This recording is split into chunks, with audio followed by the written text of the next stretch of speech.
మంగళగిరి శ్రీ లక్ష్మీనరసింహ స్వామివారి ఆలయంలో చైత్ర మాసం మొదటి శనివారం పురస్కరించుకొని ఈరోజు సాయంత్రం ఆలయంలో స్వామివారికి సహస్ర అలంకరణ కార్యక్రమాన్ని ఎంతో ఘనంగా నిర్వహించారు.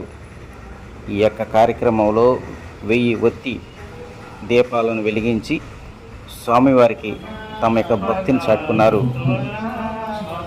అనంతరం దివ్య ఉయ్యాలలో స్వామివారిని కూర్చోబెట్టి ప్రత్యేకమైన పాటలను ఆదరించినటువంటి భక్తులు